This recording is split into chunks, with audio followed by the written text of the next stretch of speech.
Hello and welcome to your favourite podcast, Insane in the Membrane, with me, Rich Wilson, and today I am joined by the wonderful Judith Owen. Hello. Hello, lovely to meet you, Rich. Lovely to meet you too, and we were just discussing the time difference because you are in New Orleans, is that right?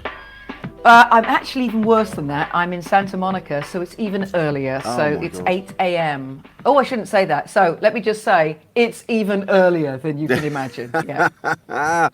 But you look and sound fantastic. This is what we were just discussing. Is like, I don't look or sound like this in the morning. This is incredible. Well, you know, I have two giant Labradors called Aretha and Franklin because she's my idol. And and those two are literally staring into my face at 6 a.m. So I have very little chance of ever really sleeping properly ever again. And I love it because I used to be the kind of person that woke up or had problems waking up just because I was, you know, scared of the day, shall we say, like many of us understand. Yeah. These dogs, of course, they make me happy to welcome every single day. They are joy incarnate. So I'm just, honestly, Rich, I'm trying to be a chocolate Labrador. That's what I'm trying to be right now for you. Oh, we could all be that, couldn't we? A bit more chocolate Labrador. Yes. Yeah, but it takes effort. I mean, Labradors don't seem to, they just get on with it, whereas we have to make more of an effort to be so. Well, I watch them, and in the morning, you know, every dog owner, dog lover is here listening to this and going, oh yeah. But they literally spring out of bed, because of course they sleep with my husband and I, who are teetering on the edges of the bed, holding on for dear life because they're huge, and their behaviour is as if they've just woken up from like a 6-year coma and they've realised that they're alive again and they have their life back, and then they look at me as if they haven't seen me for 10 years. And it's like, it's you, it's life. Isn't it incredible? And so I'm trying desperately as a kind of, you know, naturally Welsh depressive to understand that, to be more in the moment and to emulate that kind of behavior. I am a Labrador in training. Well, that's what I hope to be. Someone was telling me recently, when I grow up. I think, do you know what? It's a great thing to aspire to be. Like you say, that positivity, that energy. Someone was telling me the other day that dogs don't have a sense of time. So that's why if you leave the room and you come back in and they're like, oh my God, like you just said, it's you. That's it. Oh my God. Oh my God, yeah. Where have you been?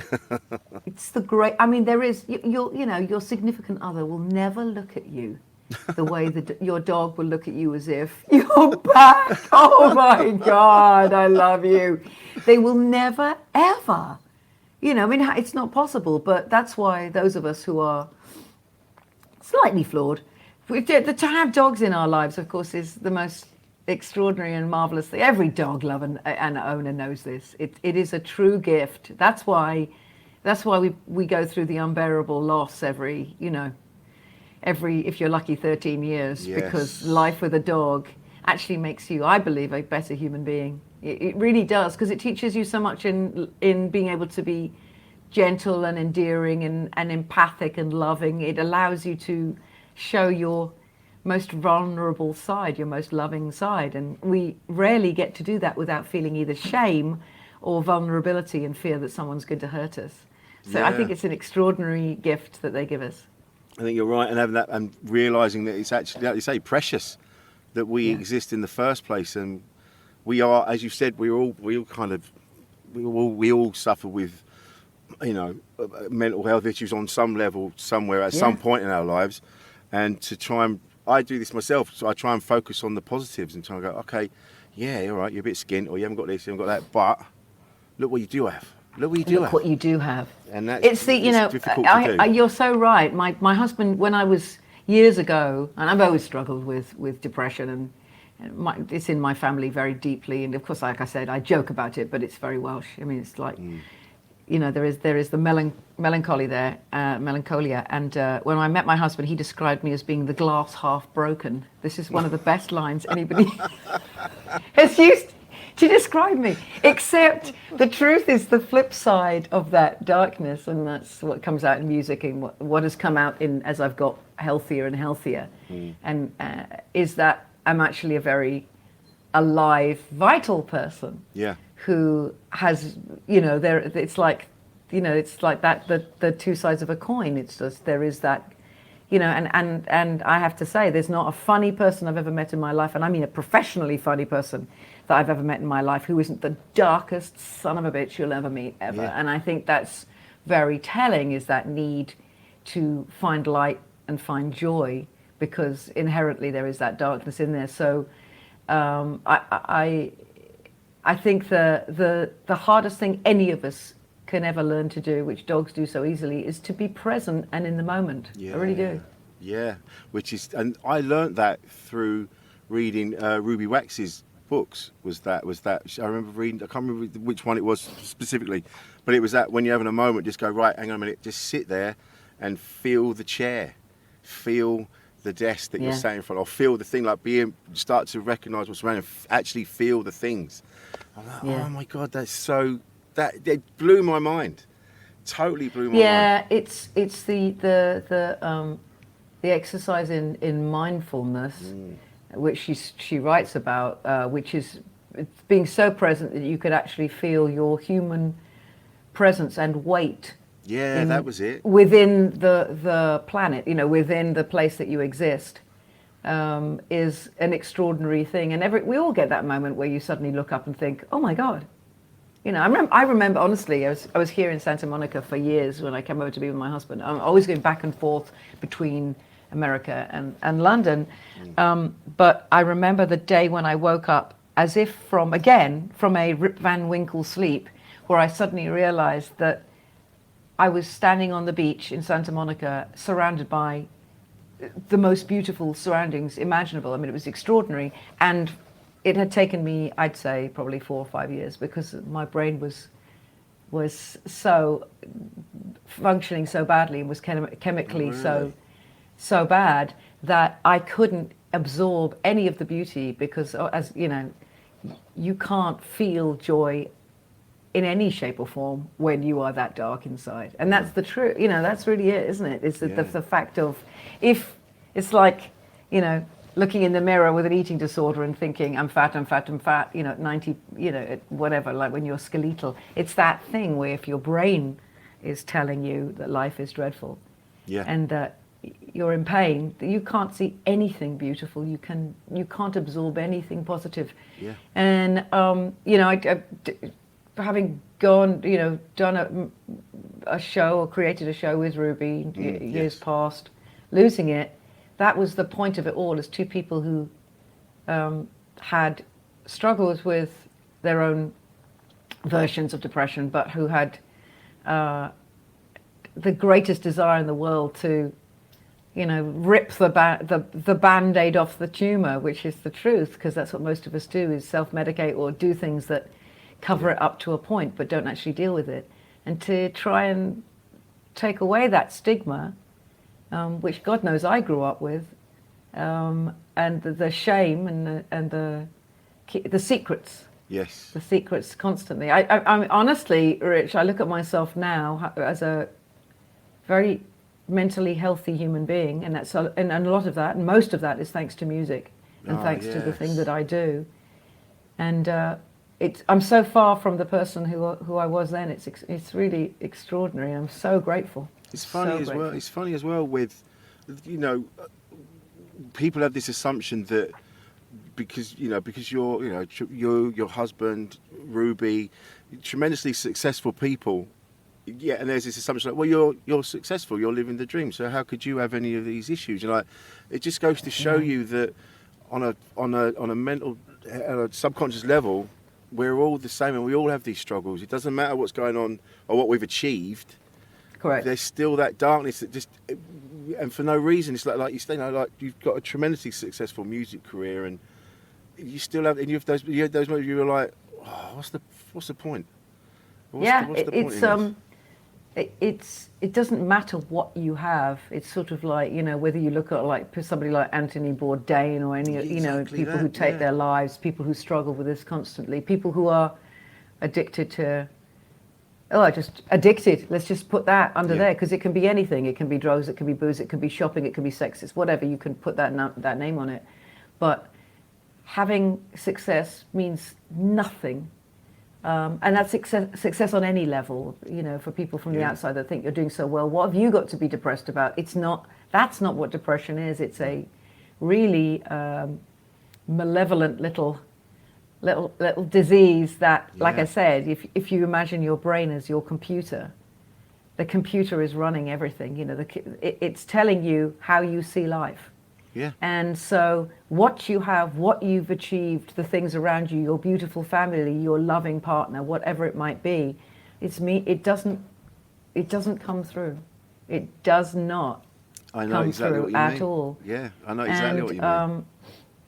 And it's extraordinary, because then there goes the guilt that comes with it when people are thinking, what the hell have you got to be down about? How dare you? You have everything. And then you feel like you have to make excuses for yourself and apologize. Now, that's a big word for me, by the way. Oh, really? Yeah, apologizing for who you are this has changed me so greatly, that this, of all things, we were talking earlier about my energy first thing in the morning. I mean, I'm used to being on, having to get up at insane hours and sing on the radio, or sing in situations where I shouldn't be able to. But I'm just so grateful to be able to do any of this with the the history that I've had. But I had this incredible moment, and I do want to share this with you because it actually is so important to me. I did this during COVID. By the way, wasn't it amazing during COVID where everybody felt like us? This is I felt like, oh my God, everybody's in my gang now. Hey, it's the Judith Owen party. I could run for office. Everybody had anxiety and stress, post-traumatic stress disorder. Everybody was struggling with it, and it's like, hey, that was it. That was the great leveler, where you saw, people like yourselves and people, like the Backstreet Boys, and people, we're locked in, and everyone's in the same position. Like, it doesn't matter. So suddenly you start to realise, like, oh, it doesn't matter where you're at on this imagined success level, ladder. You're all locked in, and you're all And it's the fun, the great. Imagine the joy. I don't mean it that way. It sounds so tossy of me, but I remember having a conversation because I live mostly in New Orleans. It's just too hot to be there right now. But I'm down there and I'm talking to my friend Helen Gillet, this incredible cellist who also suffers from the darkness, the black dog. And we're having a FaceTime because of course we can't actually walk up the street and meet each other at all because we're shut down. And she said, is it not incredible that everybody now understands the way that we've been feeling, you and I, our entire lives. And right now, I'm feeling like I'm ahead of the game because I've spent my life learning how to deal with this. I'm not joking, honestly, Rich. We felt like we were like, we've got this. We have this because this is what we do every single day. Yeah. We wake up every single day trying to work out how to deal with our anxiety. And now the rest of the world was feeling it too.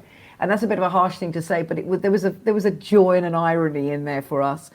And during that time, again, to quote my husband, I decided that I would rather, again, stick forks in my own eyes than record another deep, meaningful, emotionally exposing Judith Owen penned songs album. All I wanted, and this is the flip in life. This is the flip to me. All I wanted, and I think all we did want, and all we still want, is joy and a sense of relief and release. Yes. Entertainment that makes you feel hopeful, distracts you, elevates you, gives you escapism, because it's not just COVID, it's everything that has shifted all around us, all the time. And it feels, we're in this magical world, on this extraordinary heavenly place called Earth, and yet every single day we're seeing information, absorbing information, which of our own doing is the most depressing stuff that any of us have ever faced, I believe, in a real basis, in a real way, not just on a chemical basis, but really. And so I had a very strong memory, Rich, of when I was a kid. Yeah. And my home was a brilliantly musical one because my father was an opera singer at Covent Garden. So this was like the light of my life, and me and my sisters. But my mother was terribly depressed. I mean, it had not been diagnosed, of course, because it was just too shameful to even go to somebody and ask for help. And it was very much just, really push through it. Come on. That's it. Yeah. You know, we've been through tough times. We come from tough people. It's just, we're in London now. We've left Wales, but it's like, you got to tough this out because that's the way you get through things. Well, you don't. No. And she didn't. And it was a home that was both elevated and alive with music, constantly with music. And it was there was a sadness always in there inherently because of the darkness that was around her at all times that, of course, we were absorbing. Yeah, and this thing, and you wouldn't have been aware of it at the time, like, because you were a kid. That's it. It seemed like that was normal, and little did I know, nature, nurture, but I had that too, and also I was absorbing her pain and feeling responsible for her, and we were parenting her. But the real relief from it, and the upside, the light here, is that my dad had this collection of remarkable songs, remarkable 45s that he'd collected when he was a kid. Oh, amazing. Of these extraordinary African American women at the piano, killers at the piano, the most joy-filled, alive, vital, thrilling artists, women like who are not known anymore at all. Nellie Lutcher, Julia Lee, Mary Lou Williams, I mean, Dinah Washington, of course, still known, Blossom Dearie, but little known cult figures. And I remember him the first time he played this song called Fine Brown Frame, and I was just bouncing off the walls, dancing, with joy, because it was spectacular in its pure, unadulterated joy and humor. Yeah. And anyway, so long story short, that was a lifeline for my family, for my sister and me and my dad. Those songs became like a rock. They were an anchor, and they were the distraction, escapism that we needed. But that's what music is, as we know. And the classical made me cry and let me release those feelings. And this made me feel like that's who I wanted to be, and that's what I was fighting to become, in spite of what was going on in my home. Well, my mother lost the battle, of course, with depression. And that sent my whole family off the rails. Certainly, I went off the rails. And as I say, how would you cope? How would you cope with that? That's it. It's interesting how many people I meet who have been within their families or their partners or their parents have dealt with and lived through suicide, and I don't think you ever get over it, but you certainly do live with it, and if you're really very fortunate, learn by it, because although it has taken me my life to become well again, and that is the truth, and again, that thanks to music. But the greatest gift my mother gave to me, and she was a really remarkable woman, you'll see how this all ties together, because she was this big band lover, jazz lover too, all these songs my dad was playing, the rhythm and blues, the jazz and blues, these incredible women from the 40s and 50s. Well, my mother was this incredible dancer. Oh, wow. And I had this image, she was again, so alive and so destroyed forever, as long as I the little time that I knew her, of course. But what she taught me was who not to become, because I knew from a very early age that I had what she had. I had a low-grade clinical depression. I had an anxiety disorder, a really very bad anxiety disorder, and I did what I think most people do, or children of often, and I think men suffer from it worse. They're the statistics that say that men really do suffer, children of suicide. The boys actually suffer worse and are more likely to actually do the same thing. But I think children often feel like they don't deserve to be around when their parents have gone, and also what does that mean about them if their parents leave them, you know, and want to leave them? And then there's the shame and the guilt of not having been able to save her, because she, to me, she was my responsibility. I was her parent, and why couldn't I save her? So the knee-jerk feeling was I should do the same. You know, I don't deserve to have a joyful life. I must suffer. Right. Not kill myself, but I must suffer. Right. Punish yourself. Exactly, and punish myself because I'm a terrible person. And then the next thing that comes after that is, if I don't do something really serious, and if I don't change things radically, I will be the same person. That's the fork in the road. Was I better do something. I better start on the job that she didn't get to do. Yeah. That she was unfortunate not to have all the tools, not to have the help. But if I don't do something, I can see where this is going. And that truly was the biggest gift that she gave me. And I learned something very, very, very important all these years later, when it's COVID and I don't want to do another Deep and Meaningful, because that's, 13 albums later, and it's been amazing, and I've been pouring my heart out and my experiences and connecting and not wanting to do that. I wanted to do something joyful, wanting to do something hopeful that lifts me, that lifts my audience, that is an escape into another time, and to return to that place when I was 6, and I felt that joy.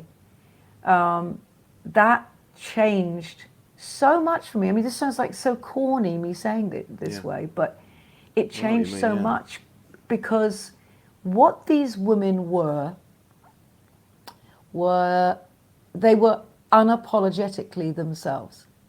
And I love using that phrase, because I think as Brits and just as human beings, and certainly as a woman, you spend an awful lot of time apologizing for who you are, or feeling like you should apologize. And I think men do this as well. Of course you do.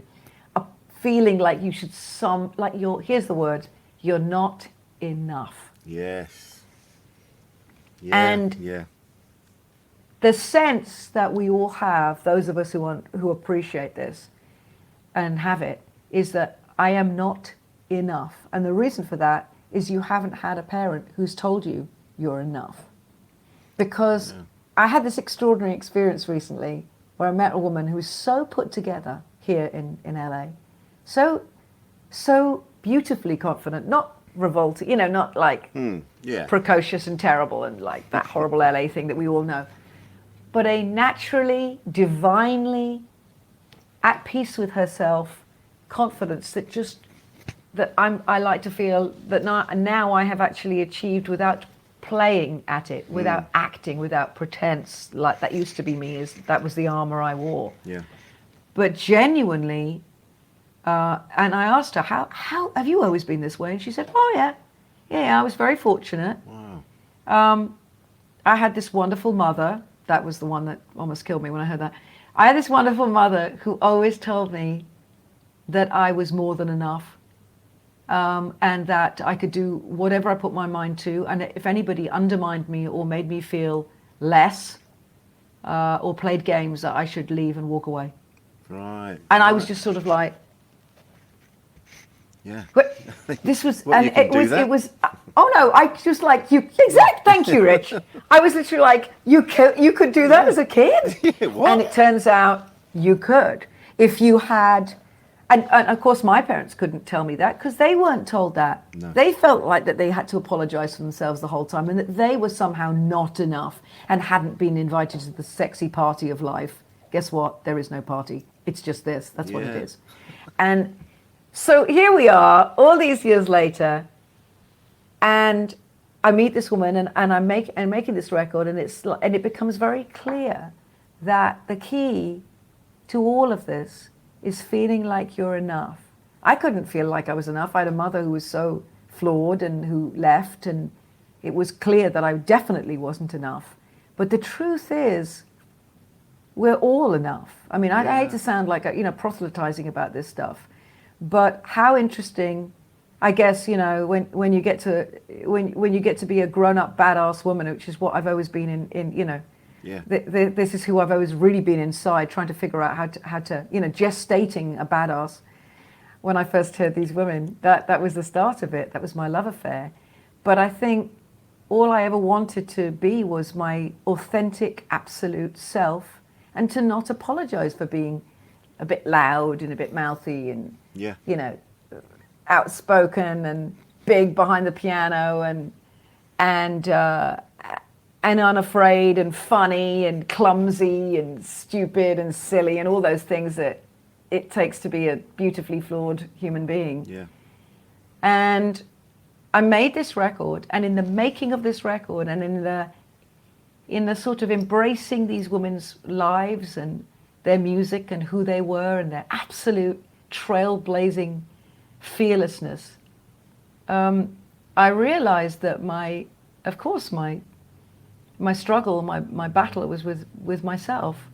Yeah. Because of that basic belief that I was never enough and therefore deserved to have bad things or things not to work out or to be disappointed in life. And then I end up doing something that is an exercise in self-confidence. It's an actual exercise, particularly in female self-confidence and the horrible word, but empowerment, but you know what I mean by that. Yeah. Where I get to be my absolute self, and I get to incorporate what my mother taught me, which was to bring in that aspect of, like, in my live show, dancing and entertaining and being an actress, which I was trained to be, and being the musician and the pianist and the band leader, the woman in control. And I am more than enough. Yeah. But and I think it's about reaching that place in life where you just think, I don't give a flying F. Yeah. Am I allowed to swear? Absolutely. All right, I'm saying it. I Say don't it. give a flying fuck That's what the anybody way. thinks about, thank you, darling, anymore. Just checking. No, it's fine. Because, at the end of the day, we think we're being judged by everyone around us. We do so much, especially Brits, Yep, because we think especially, yeah. people are judging us. No, they're not. They've got their own bunch of problems that they're dealing with. We judge ourselves. We are our worst judges. And if somebody doesn't like you, that's what this woman told me as well. She said, my mother told me, you won't be liked by everybody, and not everyone will like what you do or who you are. And guess what? That doesn't matter, because all that matters is the people that do like you and do like what you bring to the plate and do like who you are. That's all that matters. That's all that matters. You're not running for, you're not running for president. You don't need to be loved by, you don't need to be Bill Clinton and need to be loved by babies and dogs and men and women and everybody in between. You just don't need to do that. No. You just need to find those that get you, and who cares about the rest? That's, but I didn't know that. I thought I was running for election. I thought everybody had to love me, because if anyone didn't, my life was over. It used to keep me up at night if I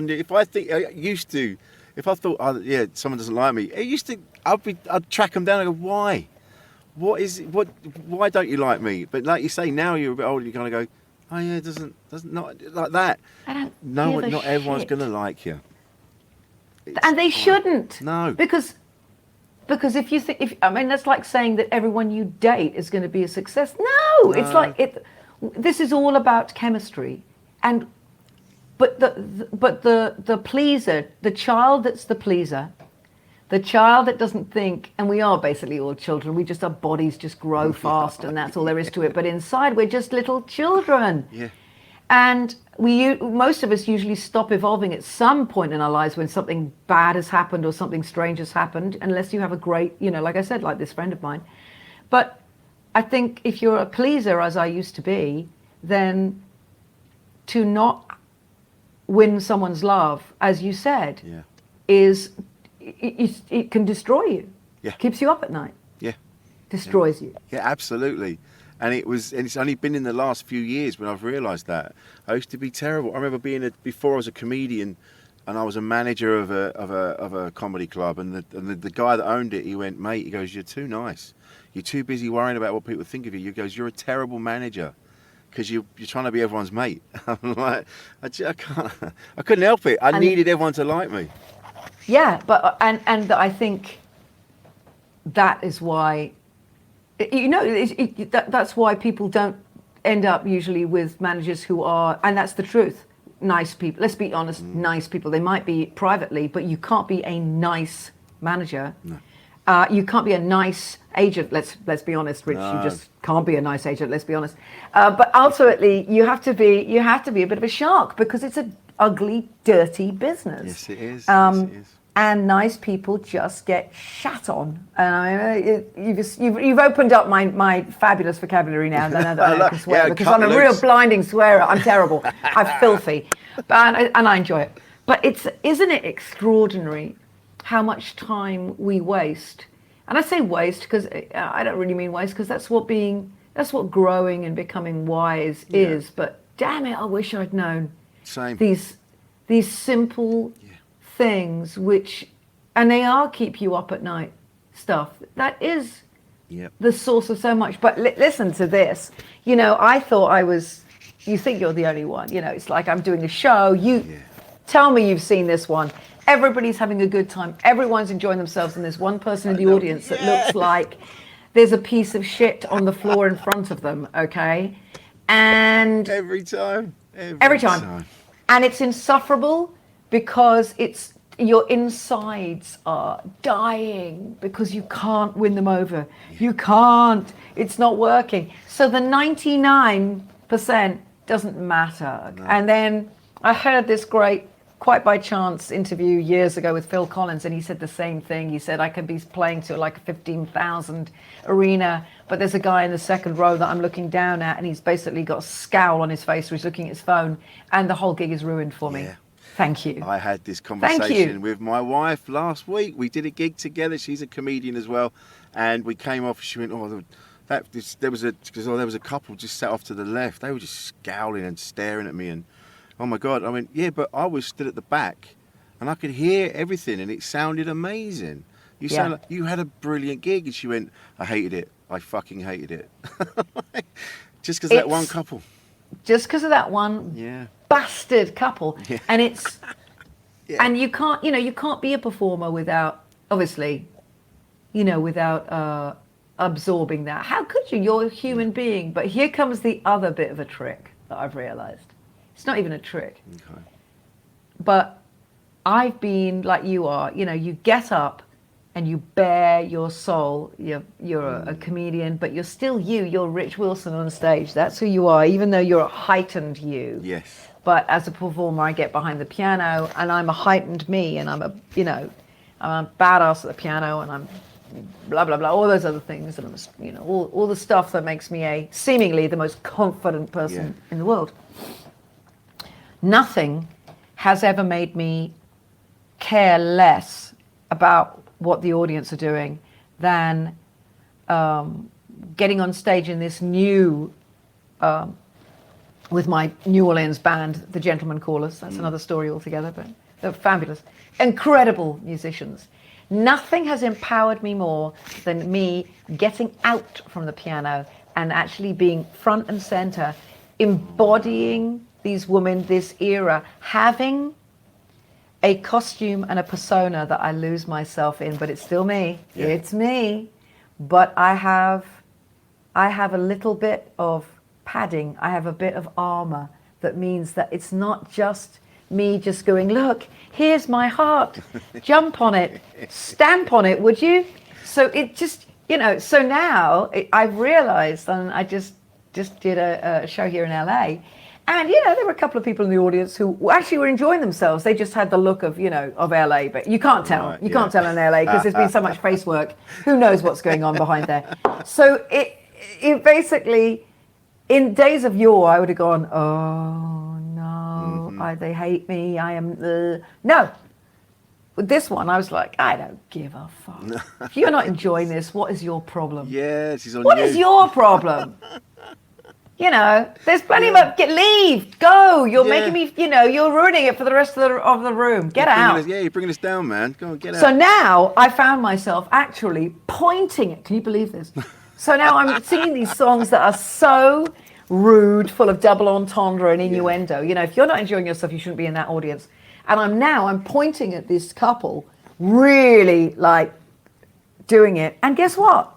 They lose their inhibitions because actually all it is they're self-conscious. They don't quite know what to do, because really what it turns out, they come up to me afterwards and say, we just wanted to get up and dance, but we felt like we couldn't, and we were just so in shock and loving it all, but we didn't know if it was, and it was like, okay. Oh yeah. So what I saw and read was so different. Yeah. So different from the reality. Yeah. And I think that in all our lives is when we sometimes misread a situation so badly. Yeah. Yes. Yes. Oh God, 2 days ago, you'll love this one. I'm in a bit of a punchy mood because I've had a really tricky business call. This is all about you. This is all Darling, about you. Oh no, it's terrible. And I'm feeling, it's just feeling just a little bit like, a little sore, you know, as we all do when we've been in a situation of confrontation, we don't feel okay. And I'm walking the Labradors, walking them, and off we go. And I'm walking next to this little wall, and I can see a man, and he's walking towards us, and he stops right in front of us, and I'm like, and this is Santa Monica, so you got to understand, there's so many strange, shall we say? Okay. And so many, right now, simply dangerous people who are out on the streets just because nobody takes care of the homeless here. Nobody has they could give a crap, basically. It's a bad situation, and it's awful. But so I do what I always do, which is I kind of just look down at the floor, and I avoid eye contact, and I'm like, he's going to move, he's going to move, he's going to... It's as if he wants to... He's been walking along the wall, we've been walking against the wall, and now he obviously has got a problem, he can't leave the wall, and I'm standing there, and my dogs are sniffing, and I can't move them. And finally, I'm thinking, oh, good grief, this is just horrendous. And I look up, and he looks at me and says, can I say hello to your dogs?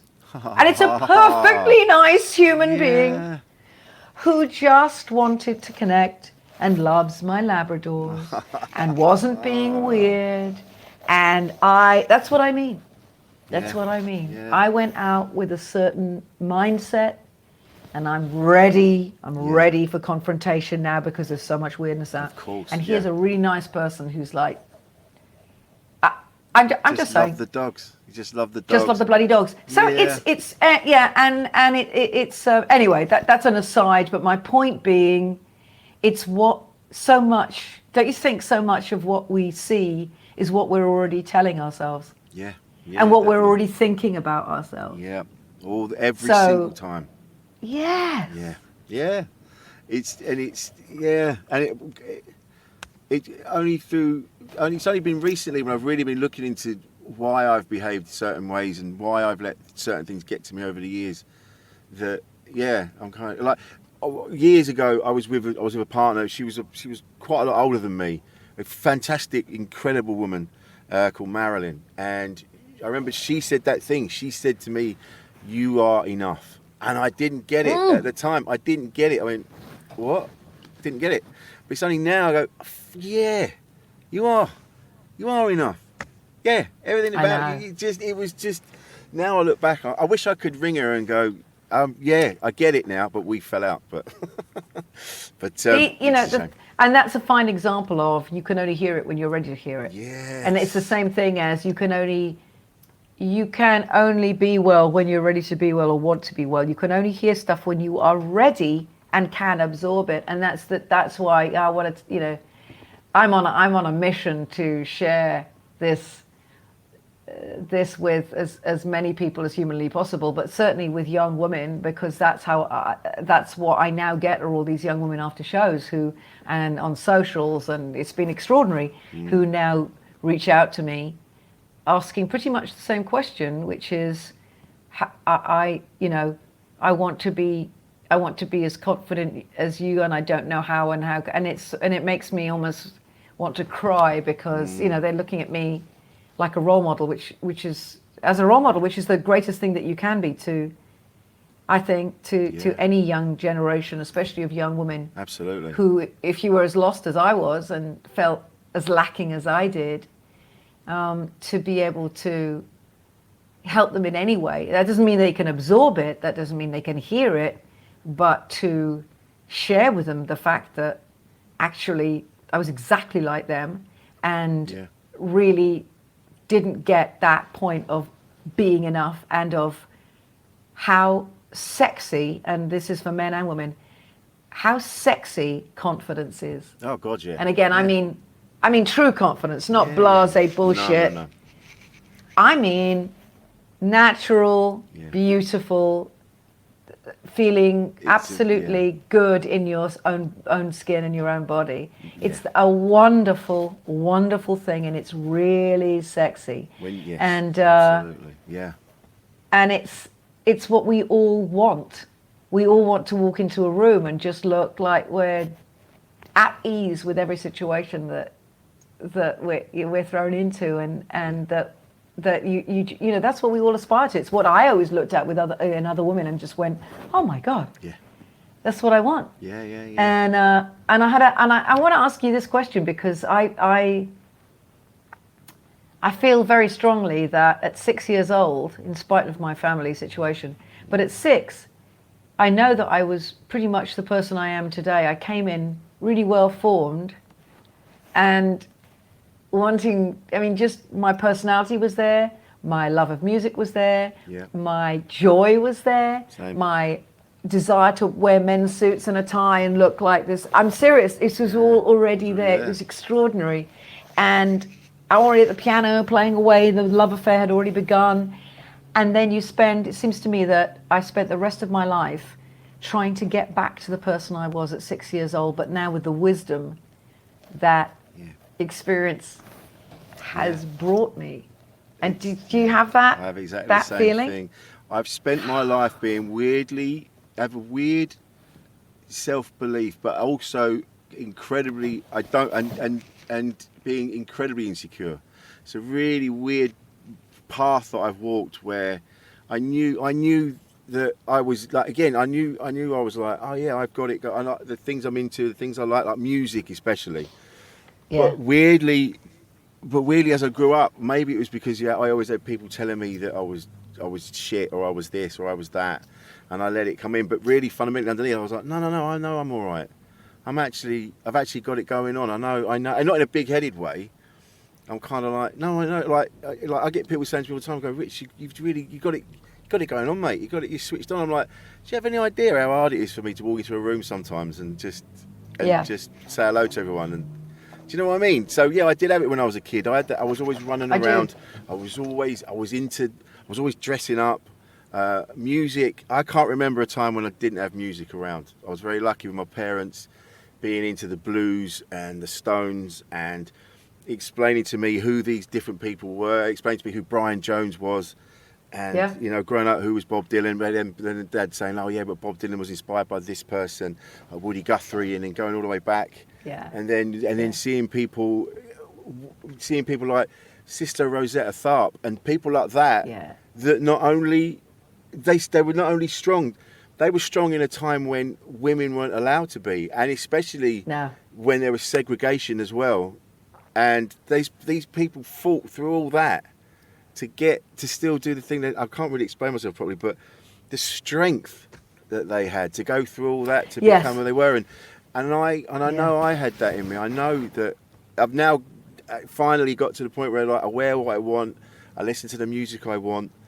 I'm not afraid to say things, because I know I have an understanding of who I am, which is what I was when I was 6 years old. And that was already, and that's exactly it. And I feel like this is so pertinent to so many people. Probably the majority of people is that their cleanest, if you know what I mean, purest, most authentic self was right there because we come in pretty well formed. And then we grow up and we go off the tracks and we get lost and like you, I've been told I'm not funny, I'm not this, I'm not that, what do I think I'm doing, why are you so loud, why are you there, all the bollocks that you always get told by people in the business. But my backbone is so strong, because inside, where my little Bunsen burner lives, my little pilot light, he's very strong. I'm sure that that's shit. and they're wrong. I've never. It's there is something as again like you as lacking in self-confidence and how self-loathing I've been so much of my life, and how much that depression has fed that, and anxiety-based depression. Yeah. It's still down deep. There's such a belief, self-belief, and such a backbone that will not let people destroy me. Yeah. Will not let them take me down. And that is something really extraordinary, and I hear it in you, and I get it. Yeah. Because you think with some people, I'm sure that you have enough of that and you just give up. You don't do it anymore. You go away. You change your life. Yeah. You won't do it because it's too feckin' hard, quite frankly, Yeah. to deal with your own inside voice, your own voice in your head telling you your shit, and then the others on top. You need that backbone to actually survive in the entertainment business, in any place where you put yourself out in that way, for that matter. But the thing that I so relate to, I mean, or rather, what I'm doing, what I'm literally doing by singing. You talk about Rosetta Tharpe. What is so extraordinary. Yeah. And what I love about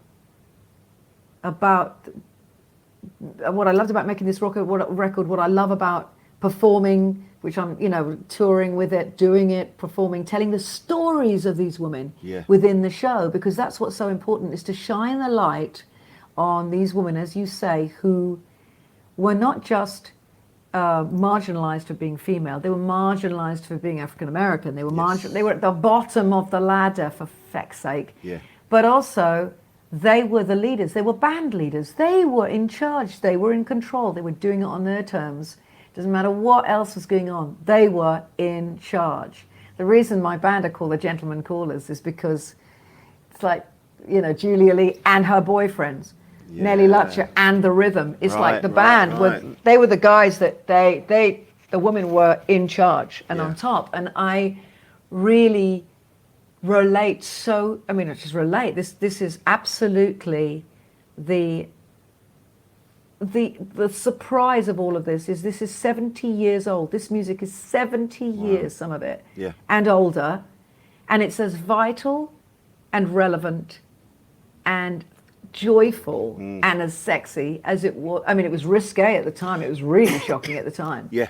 But it's as relevant today as it was then, perhaps even more so, because today so much female empowerment is seen as being just like being a stripper or a pole dancer, and it's like, okay, that's one way of doing it. If that's what you want to do, and you think, and for you, that's owning your sexuality. Well, there is another way to be a sexual being as well, and that's by keeping it on and just being fabulously sexual person by having that mystery and that sense of what lies beneath.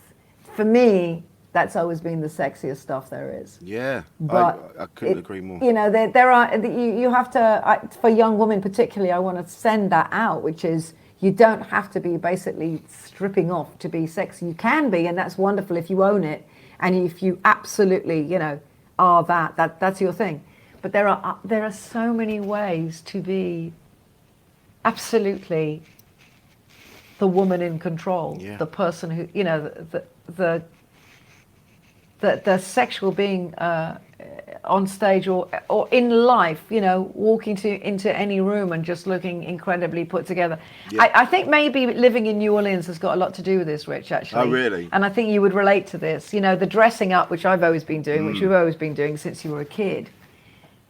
In New Orleans, they encourage dressing up because everything is about Mardi Gras. It's about parading. You parade throughout the year in different forms. Of course, Mardi Gras is out of control. I dress up in different costumes every day, in different wigs every day. I have a wig collection that would embarrass I love that. most drag queens. It's so good. I have a hat collection which is like out of control. Every year, it's like, what costume is this year? It's like you're serious about it, and you're encouraged to put your drab, I'm bored with myself, self, like to put it to the side and to like be liberated to dress up, to fancy dress, to put on a costume, to lose yourself, and to find yourself by losing yourself, by experimenting, as we all do when we're children, by the way, in fancy dress boxes, and we're allowed to put on the cowboy gear, and I'm a prince and I'm a princess, or whatever your gender you might be, it doesn't matter. That's what life is about when you're a kid, is living in that make-believe, but it's not really make-believe, it's how you learn to be yourself, it's how you find yourself. Well, that doesn't stop when you're seemingly an adult. I believe that the more we can do that reconnects us with our true child, young self, which, as I said, is still in there, for God's sake. Yeah. Otherwise, we wouldn't be this fucked up. I believe that anything you can do that really, keeps you in touch with that person is healthy for you. Yes. And that means that, the drudgery of the everyday existence, which we all feel. I don't care what you do. Yeah. I don't live on stage. I don't live in the studio. I'm just, I'm picking up my dog poo and doing my washing like everybody else. The drabness that we feel about ourselves, there are things that you can do that alleviate that. Now, if you live in New Orleans, you have a great excuse. It's harder when you're living in London or any other place where, again, you don't get to do that, which is why I believe there should be fancy dress clubs. I now decided that there should be fancy dress clubs, which are not naughty nuns and vicars. No. That's bullshit. This should be really incredibly creative, wildly imaginative costumes. It's a costume party that we should throw for each other, and costume where party people. Clubs. Yeah. It's a costume party club. Come on, people, say you're with me on this one, because when I'm in New Orleans, if I'm rocking a great blue wig going down the street, or a hat that I've got hats that are so big they have their own postal code. So I think that it's a joy to liberate yourself, because along with doing that comes a phenomenal sense of self and confidence. That if you think of yourself as a kid, you'll remember that feeling. How good you felt. Absolutely. How good you felt. I am so tired of people wearing camping gear. I mean, the last time I was in the Palladium, I went to see Rob Brydon. Yeah. A couple of years ago in the Palladium, and everybody looked like they were literally going on a hike. It's the fashion at the minute. And even, normcore. Oh my God! And even he commented on it, and I was so obscenely overdressed. I was everything. I was suited up like a behemoth, and I was just like, he made a joke about it, because it was like, come on, do you understand, people? That, or maybe that's the point. Is none of us. We've forgotten how good it feels to dress up, to really make an effort, especially when you go to put on the glad rags. Yeah. Thank you, the Palladium. Yeah. To put your glad rags on, to make the effort, to really make a statement, be bold. That is what confidence is. It's get it all the time. Really feeling that pride, and the effect it has upon your psyche, upon your mental health, is huge. Oh man. Huge. Yeah. Because you wear a hat, the hat shouldn't wear you. Yeah. You don't apologize for wearing a hat. You got to so commit. many people feel threatened when you wear a hat. Not just not just a truck hat, but I've got other hats. I've got all these other things, and they go, "Oh, look at you with your hat." You're like, "What?" It's just. We're dreadful for that in Britain as well. We know that. We know that. It's the tall poppy syndrome. It's like, what they're really saying is, I feel self-conscious wearing a hat. I can't carry that off, but you're wearing a hat. Damn you! How dare you? You feel bad now for my insecurity.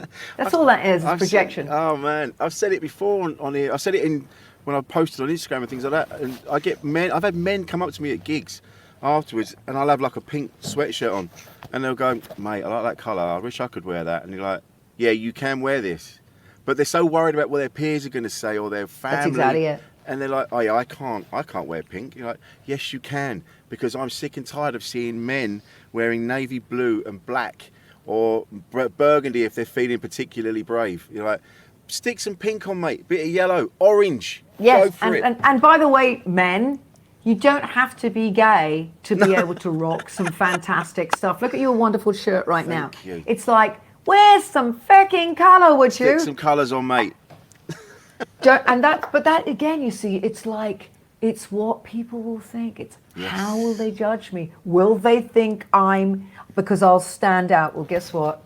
It's really good to stand out in the best. I don't mean for the sake of it, being an arse, but we don't mind standing out when we're drunk and we're a bunch of yobs screaming at each other, like beating the crap out of each other. We're fine with that. Yeah. Well, how about standing out for just, looking great?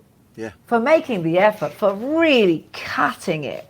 I mean, I feel like, that was when you're talking about the Stones and stuff like that and London in the 60s, that's what was amazing, was the fashion, the rock and roll, the music and the fashion that blended. We've always done that in Britain. We've always taken pride in how we've really married that fashion taste with music. Something has absolutely gone awry now, where it's the only fashion there really is like I said, either you look like you're like a stripper or you're pimping something, and it's like, no, for everyone else, that's fine, that's the look, that's great, that's what you want to do, that's fantastic, but what about everybody else who's wearing black or navy or camping gear?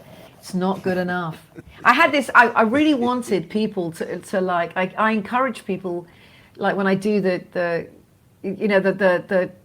album, this album, Come On and Get It, right? It's literally like doing that, Come On and Get It. That was why I chose that title. It's a song, but it's like, come on. Yeah, that's it. And I wanted people, because I'm rocking a suit. I'm always in that androgynous place, which to me is so I always found like the Marlene Dietrich look, the Katharine Hepburn look, because I'm a film buff. I think it's amazing. Yeah. So it's like the fabulous red hair and everything. And I say to people, wear a hat, wear a suit, wear anything, wear something, dress up. Because, you're going to, it's not just about me on stage. I'm like taking you into another time. I'm taking you back to this period. For a reason, and it's not just about me on stage. You're invited to the party. This is, imagine you're going to see Sound of Music and you're dressing up as Maria or a nun. Let's just do that. Just do what they do in the, in the cinema with Rocky Horror or something. Dress, and enjoy the very act of costuming, because it's brilliant. Or come and visit New Orleans. Do that. Maybe do that. But no,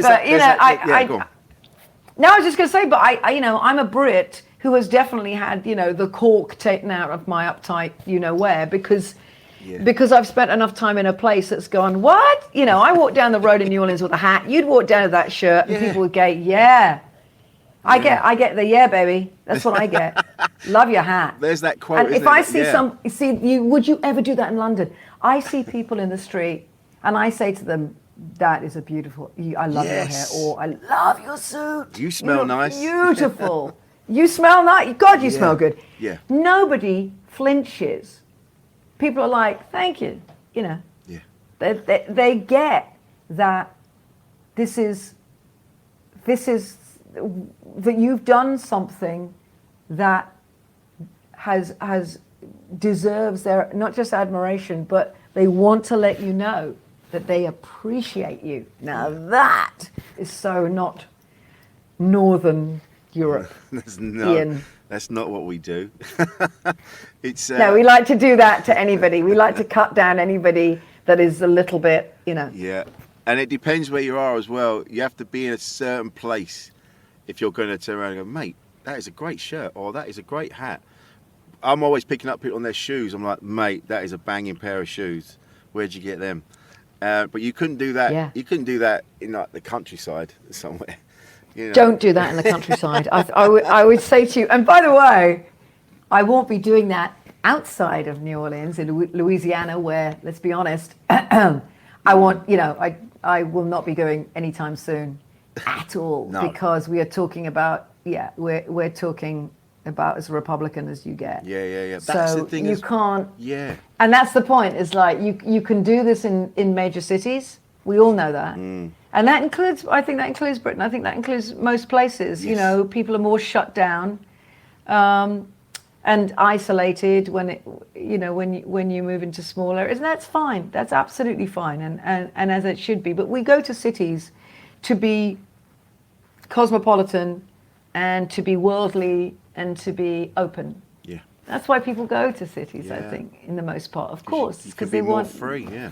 Well. they want freedom. Yeah, but it's That's funny, it. we talk about freedom and being a woman, especially in America now, it seems to be that men again are rising up and taking away, well, they're just telling women what they can and can't do with their bodies and what they can and can't.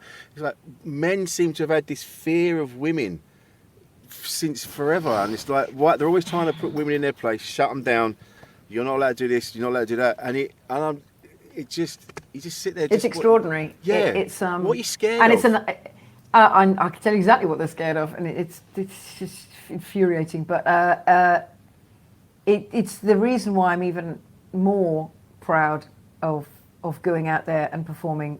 Having released this album, having released an album that is being so beloved and It's a fantastic album, not just it's saying thank you. fantastic, yeah. But also, but the message it's sending, and that those women who 70 years ago were fighting the good fight, Yeah. and doing that, in the face of, no, I'm sorry, you can't, and yes, you're a novelty, aren't you? Yeah. And that's it, really, but now the men are coming, so just stand aside. So, and don't get me wrong, I am surrounded by the most incredible men, and I have always been surrounded by, because this is a mostly male industry Yes. that I'm in, and I have the most respectful, remarkable, joyful men in my life. And that's who I choose, but that's mostly who I find as our musicians, and that's really it. But luckily, as I said, it's sort of like probably because I demand it. You're not gonna really get past me. It's not gonna happen. You're not gonna get away with much shit with me. But here we are again, 70 years later. Yes. 70 years, and this music again, it means is even more pertinent Yes. because it's talking about. It's talking about female sexuality. These women were enjoying their female power, their sexuality. They were celebrating it. And back then, nice women, nice girls were singing about romance. But these women weren't. They were getting down and dirty, but enjoying flirting with you. And they were making you laugh. They knew. And that's why I love them too. Nellie Lutch, all these women, they struggled. And Peggy Lee, good God, the huge star, white, of course. She was banned from the southern states for sounding too black. They were convinced she must have had some black blood in her, so they banned her music. So this is what I mean. This is what America is. Okay, so this is this has been going on forever. But these women led with their sexuality, and were beloved and struggled. Now here we are 70 years later, and women are being put back in the corner. Yes. And it's like a return to the 50s. This is extraordinary. And being told that they do not have any rights over their own bodies. I'm living in this country.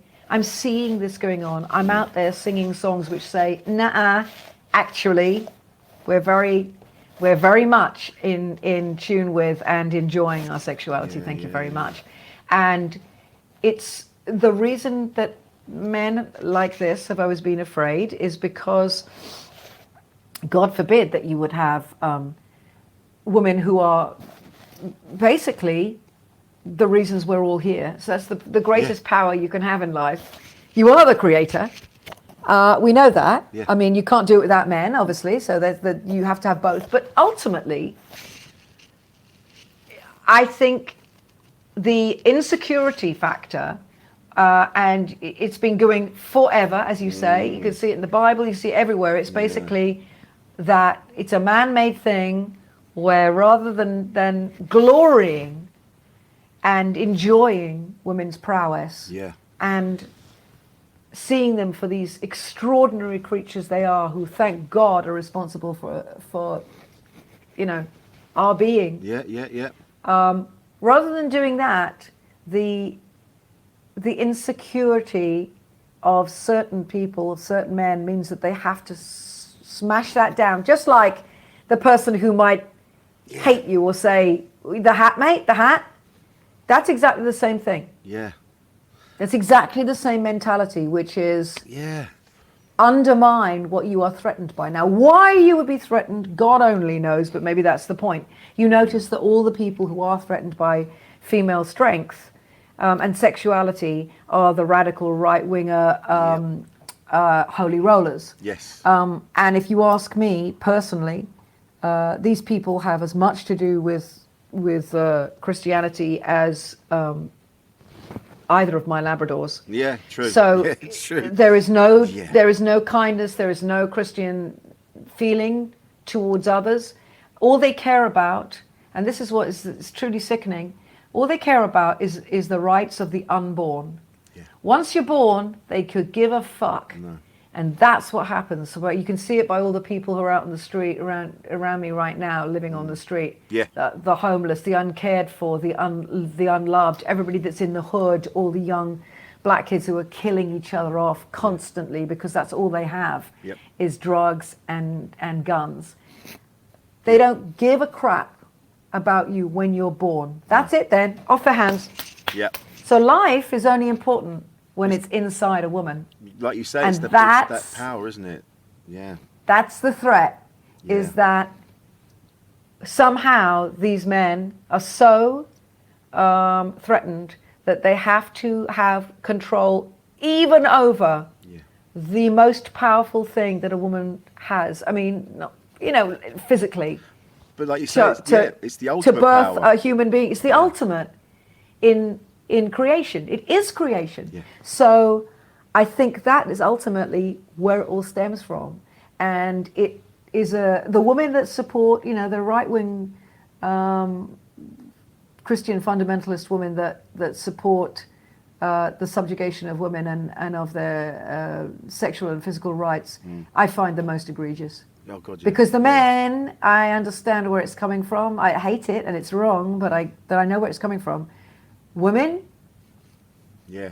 And this is another thing that I think is sorely lacking, and that I feel that I am a representative of, because I'm so sick and tired of women being each other's worst enemies and not supporting each other. I think there's a change, there's a shift in women wanting to support each other and wanting to be a conjoined front and to share in each other's victories and each other's strengths and losses, because we've been thrown crumbs for so long, as if there's only so much to go round and we're all fighting for it and competing for it, and it's not the truth. No. It's just not the truth. And the other thing that I can't bear, and it's the same bloody thing, is this.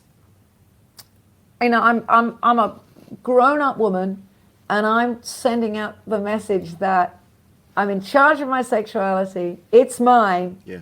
I'm proud of it. And also, you don't get to disappear and become irrelevant and turn to dust and stop being sexy when you pass 40. Can we just put that one on the fucking shelf, please? Can we just get past this ridiculous myth? Because everything is about chipping away at women's sense of self and in their beauty, in their core strength. And I think all it is fear of the female strength and creativity. And men don't have to do that. No. Most men don't, because most men want, I believe, if you're brought up by a great mother, it goes back to that again. If you have the right role models, what we all want is a great partner, a great woman, a great man, a great everything in between.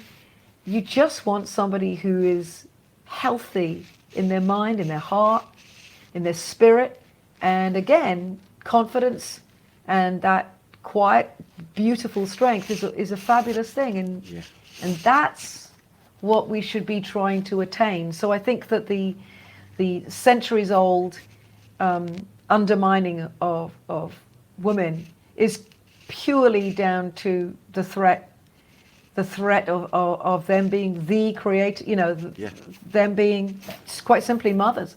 Yeah. About that, This is the it. ultimate, having the ultimate say.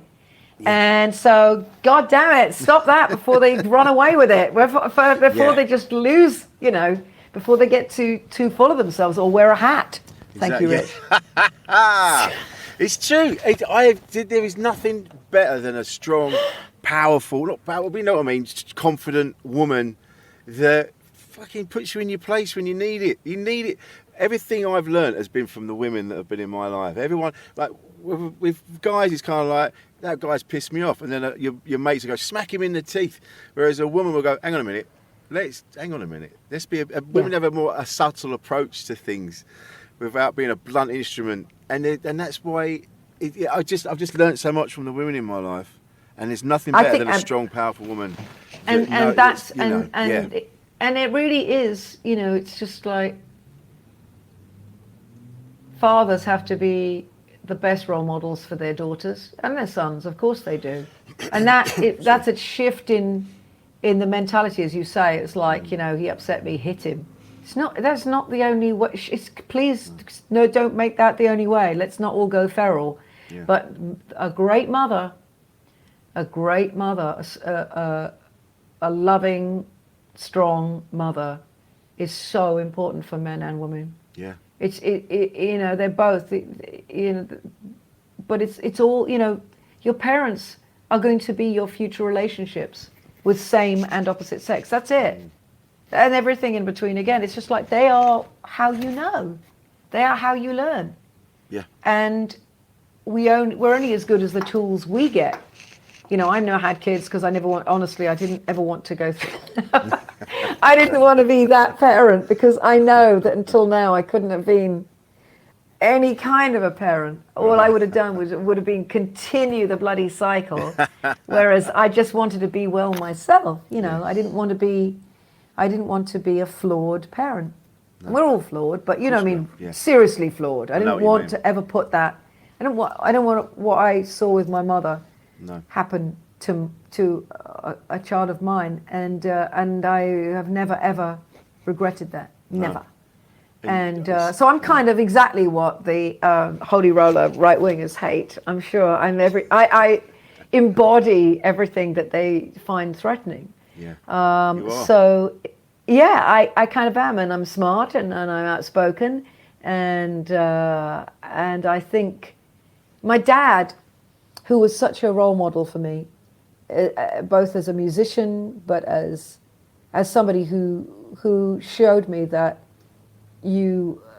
that it was okay to have your music, your art, be the love of your life. Yeah. And I ended up being with somebody, with Fabulous Harry, whose art is the love of his life, and I'm not threatened by that. It's the right thing. Yeah, it should be the love of your life. Yeah. Yeah, but try doing that with most people, where I think most people would be with someone who and be terribly threatened again. Yeah. Terribly threatened by being with somebody who they always knew this thing came first. It comes first, and should always come first. But my father told me the smartest thing, and it relates to men and women, but of course as a woman it meant the most. I mean, he brought my sister and I up like we were boys anyway, because I wanted to be a boy. I'm such a tomboy, so that's the beginning of it all. But he said, lead with your talent and your intelligence, and if you've got looks, that's great too. Wow. I think that's the point, is lead with your talent, your intelligence, and if you're good looking, that's just a plus. Yeah. But don't get that the wrong way round, because you will come a cropper unless you're a model, and in which case who cares? But you know what I mean? It's just sort of like that was the mantra in my home, and I think that stuck with me, I believe, because And it's yeah. sort of it's an important thing, and I think anybody can relate to that in any field that they're in this world, because we all have talents in Yes. various ways, but it's sort of, that's also the key to confidence, I think, as well. But you know, again, we're only as good as the tools that we've got at that time. We all make huge mistakes. Oh, I think. God, yeah. Yeah. I think growing up is the key to appreciating and understanding. Yeah. So much. And having that, So much. having that instilled in you at a young age by your dad, obviously played a part in what pushed you on to keep going through all the dark times, Oh God. and to Between put you where you are now. It's incredible. Yes, and I now, and I'm sure you do the same thing, I can now look at my parents and see them as young people with their own insecurities and lack of confidence and self-loathing and struggles and worries, and obviously my mother's illness in addition to, but I look at them now with such empathy and compassion, because it's like, God, they didn't have anything to go on. No. They didn't know anything. That's They had the thing. they had no reserves, and they didn't have anything from their parents. Just get on with it. Yeah, I mean, that's what they had, was like, life's tough. Yeah. People die down the mines and in the steelworks. Get the fuck on with it. This is it. And that was, you know, that's really, that's what you're looking at. Yeah. And so I can only really, like, just be grateful for what came from. I bear nothing except absolute appreciations. I mean, sadness for my mother, but still appreciation, still. And especially looking at myself in the music videos that go with this, when I'm dancing the whole way through, and it's just part of this persona that I have, the Lady J persona, as I've been christened by my band. But when you see me in these videos, it's my mother. Really? I was dumbstruck when I saw the first video to Blossom's Blues, and I realized I was looking at my mother. Yeah. Wow. Well, Even this lipstick is my mother. It's so because that's how I remember her. That is so beautiful, and a really lovely way to finish. I don't want to finish. I want to chat to you forever. You're fantastic. And to be, I'll be honest with you, because so I always have, you do when you're interviewing people, and I was aware of your work, but I didn't really know, so you're having a look, and I was intimidated. I was nervous. I was like, this could go either way. She could either think I'm a fucking idiot and go, what am I wasting my time for?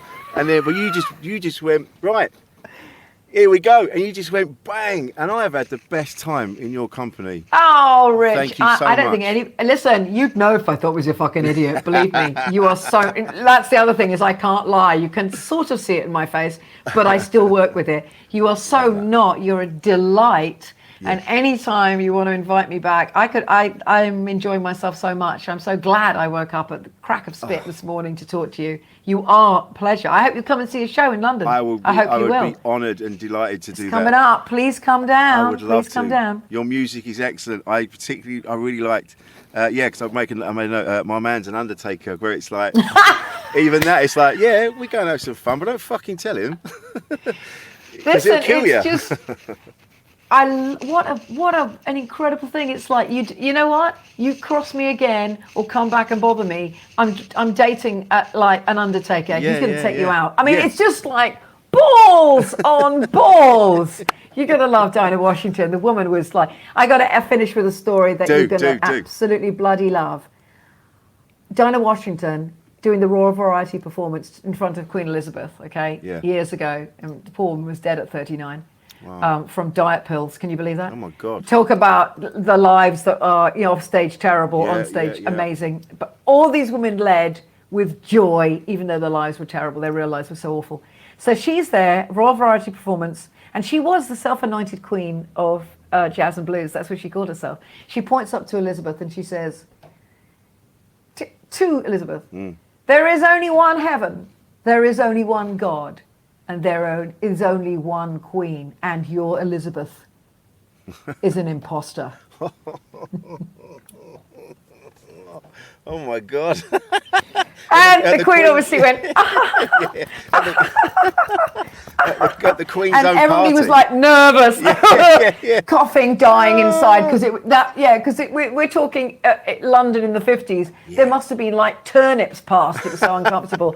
So it's just fantastic to hear that story. The balls of her. Yeah.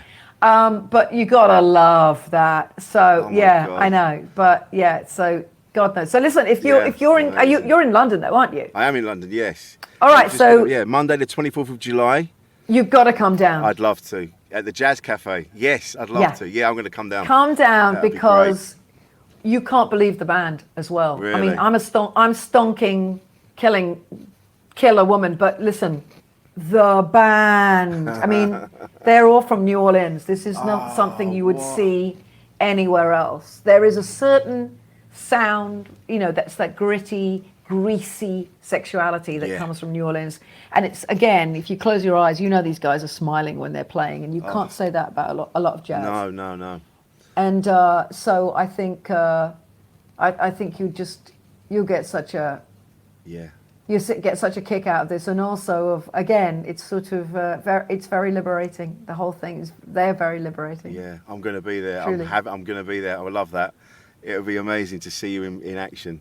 Honestly, I could talk to you all day. You're welcome back on anytime you want, because you are a joy, and thank you for being so indulgent with me and letting me ramble on. Truly, it's been a joy. This is the thing about this podcast. It's not about me. It's about the guests. And there we are. You've been, honestly, I am going to be smiling for weeks. It's been fantastic. Oh, thank you, sweetheart. Thank you I can't so wait to much. meet you. I will see you in July. That'll be lovely. Thank you so much for Thanks, your time. my love. Speak you. soon. Take care, my love. Yeah. So this has Cheers. been Insane in the Membrane. This has been Rich Wilson. This has been the wonderful Judith Owen. We'll see you next time. Insane in the Membrane.